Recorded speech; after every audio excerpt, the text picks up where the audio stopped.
There's a guy named Jim Collins. He wrote a book called Good to Great. He wrote a few books, actually, and they're all great books.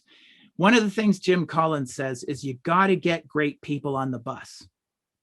You got to get great people on the bus. I love that metaphor. You got to get great people on the bus. What is a bus? A bus is a transportation method. It's going from point A to point B. If you get on a bus and you don't know where you're going, do you really want to be on that bus? So think of the people that you hire. They got to know where you were going to take them. Because if they don't want to go to where you want to take them, they shouldn't be on the bus. You should not be hiring them. So your vision actually becomes part of your hiring process. Another story, I had a law firm who had a vision to be a nationwide law firm. At the time, they were small. They were a very boutique firm. But they really had this idea that they wanted to be a large company, but they didn't have this written down. It was just up in the owner's head, like so many of our processes are. And so all of a sudden, it became apparent they needed a new, it was like a paralegal or legal secretary position. And they found this person who had just left this nationwide firm, and they went, brilliant. And they hired this gal, and she was fantastic. And about 18 months, 24 months later, they were ready to start their next satellite office. And Judy, I don't know, I can't remember what her name was. We'll call her Judy. This is the gal that they hired that had come from that nationwide firm. She quits. And the owner of the firm sort of stands back and goes, what's happening? She was a real critical part of their growth. I need you. And let's call the business owner Tom. Judy says to Tom, I had no idea that you wanted to create a nationwide firm. I came here because you were a small boutique firm. I hated working at a nationwide firm. I do not want to be part of a nationwide firm. I want to be part of a small, intimate boutique firm. So this incredible person who had helped him grow just boom, left. Because she didn't know where Tom wanted to take the company. So getting great people on the bus is so critical. It's really valuable. So you will use it in your hiring process. You will share your vision in your hiring process. Vision is composed of 3 separate components: mission, purpose, values. Mission is your big, hairy, audacious goal. That is your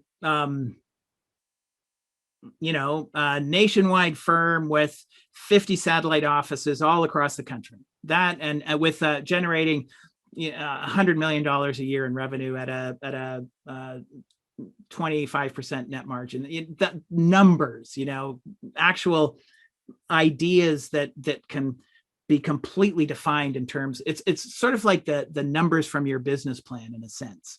That's what we call mission, your big, hairy, audacious goal. But there are 2 other really critical components: purpose and values.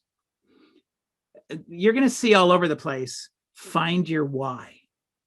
How many of you have actually heard someone talk about purpose, about why?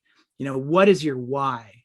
Put your hand up if you've ever heard or seen a village. Yeah. So people talk about how important it is to have a why.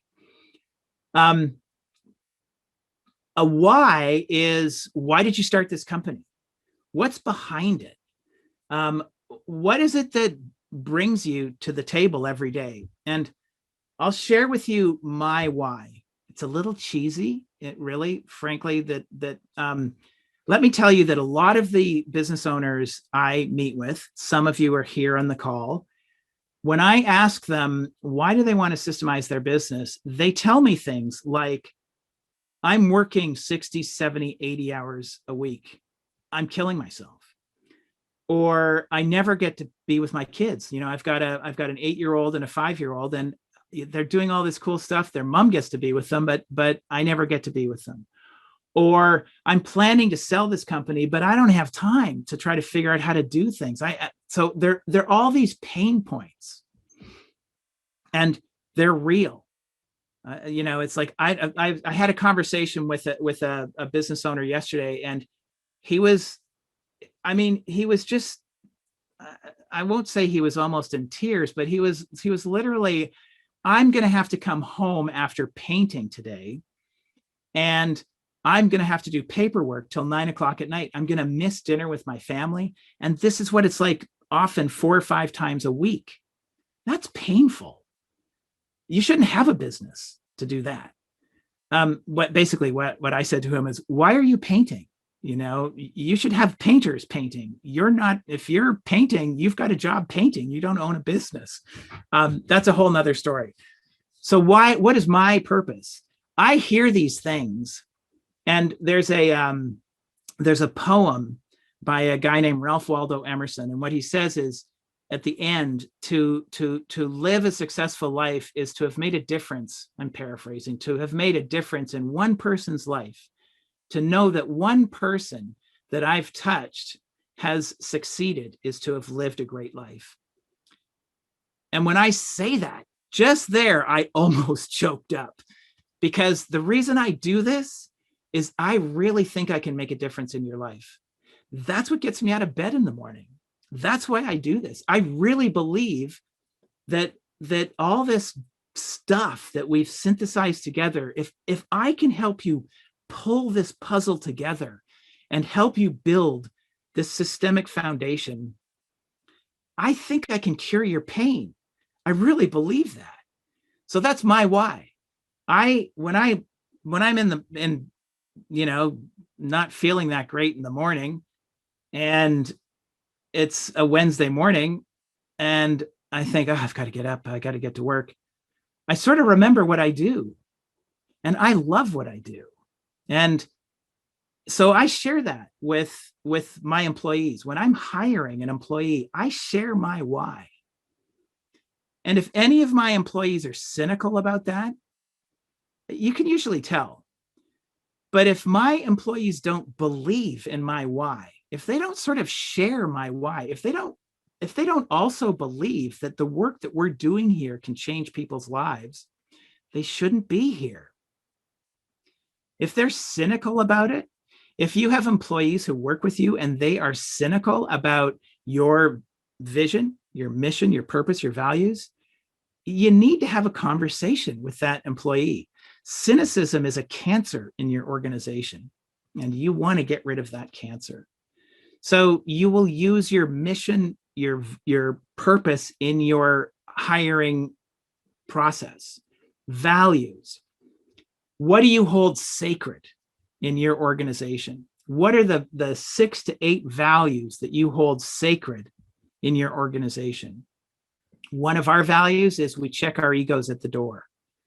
So when someone comes into the organization, if they have a big ego, I sort of say, you know what, James, go on out, check your ego at the door, and come back in when you don't have that ego on, because that's not how we do it here. And so those values are how I manage people in my organization. I hold them accountable not only to the processes, but to the values. So vision is mission, purpose, and values. And you're going to use this vision to help you in your strategic planning. You're going to dream this incredible dream, and you're going to start marching your way towards that dream.